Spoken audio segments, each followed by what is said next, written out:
जुलाई 2022 की एक उमस भरी रात। पटना शहर लगभग सो चुका था। सड़कों पर गाड़ियों की आवाज कम हो गई थी। दुकानों के शटर गिर चुके थे और ज्यादातर लोग अपने घरों में आराम कर रहे थे। लेकिन उसी रात बिहार की राजधानी के एक छोटे से कमरे में कुछ लोग जाग रहे थे और उनके सामने फैला हुआ था भारत के प्रधानमंत्री की रैली का पूरा नक्शा। टेबल पर कुछ कागज रखे थे। उन कागजों में रैली का रूट मैप था, भीड़ के प्रवेश और निकास के रास्ते थे और लाल स्याही से कुछ जगहों पर गोल निशान बने हुए थे। कमरे में बैठे लोगों में से एक ने धीरे से कहा, अगर सब कुछ प्लान के मुताबिक हुआ तो ये हमला पूरे देश को हिला देगा। उस समय शायद उन्हें अंदाजा भी नहीं था कि भारत की खुफिया एजेंसियां उनकी हर हरकत को धीरे धीरे पकड़ रही थीं और कुछ ही दिनों में एक ऐसा ऑपरेशन शुरू होने वाला था जिसे बाद में नाम दिया गया ऑपरेशन ऑक्टोपस। ये कहानी है एक ऐसे खुफिया ऑपरेशन की जिसने एक संभावित आतंकवादी साजिश को उजागर किया, एक बड़े हमले को रोक दिया और ये दिखाया कि भारत की सुरक्षा एजेंसियां किस तरह चुपचाप पर बेहद सटीक तरीके से काम करती हैं। लेकिन इस कहानी को समझने के लिए हमें थोड़ा पीछे जाना होगा। भारत पिछले कई दशकों से आतंकवाद और कट्टरपंथी संगठनों की चुनौतियों का सामना करता रहा है। कभी सीमा पार से आने वाले आतंकवादी, तो कभी देश के अंदर ही सक्रिय मॉड्यूल।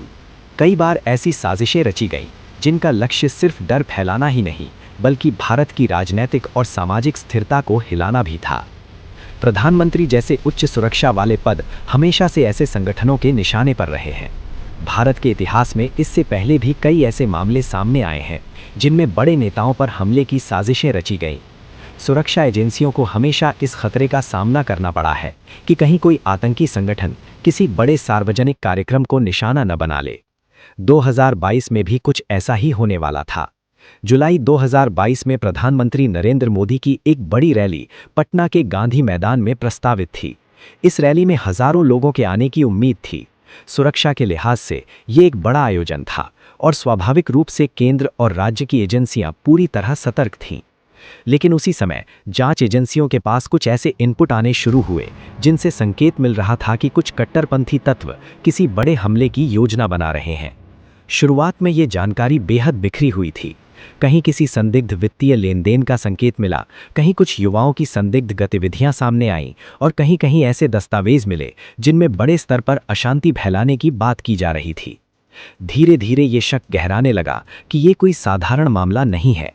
भारत की जांच एजेंसियों, खासकर राष्ट्रीय जांच एजेंसी और प्रवर्तन निदेशालय ने इन सुरागों को जोड़ना शुरू किया। जांच के दौरान एक संगठन का नाम बार बार सामने आने लगा, पॉपुलर फ्रंट ऑफ इंडिया, जिसे संक्षेप में पीएफआई कहा जाता है। पीएफआई पहले भी कई मामलों में जांच एजेंसियों के रडार पर रहा था। इस संगठन पर आरोप लगाए जाते रहे थे कि ये कट्टरपंथी गतिविधियों को बढ़ावा देता है और देश के विभिन्न हिस्सों में अपने नेटवर्क का विस्तार कर रहा है। जांच में ये भी सामने आया कि इस संगठन ने पिछले कुछ वर्षों में बड़ी मात्रा में धन जुटाया था। प्रवर्तन निदेशालय की जांच के अनुसार लगभग 120 करोड़ रुपए विभिन्न स्रोतों से इकट्ठे किए गए थे। अधिकारियों का मानना था कि इस पैसे का इस्तेमाल देश भर में अशांति फैलाने और कट्टरपंथी गतिविधियों को समर्थन देने के लिए किया जा सकता था। लेकिन असली झटका तब लगा जब जांच एजेंसियों को कुछ दस्तावेज और डिजिटल सामग्री मिली। इन दस्तावेजों में कथित तौर पर एक रैली का नक्शा था, वही रैली जिसमें प्रधानमंत्री नरेंद्र मोदी शामिल होने वाले थे।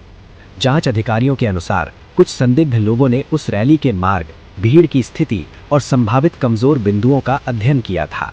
ये जानकारी बेहद गंभीर थी क्योंकि किसी भी बड़े सार्वजनिक कार्यक्रम में हजारों लोग मौजूद होते हैं। ऐसे में अगर कोई हमला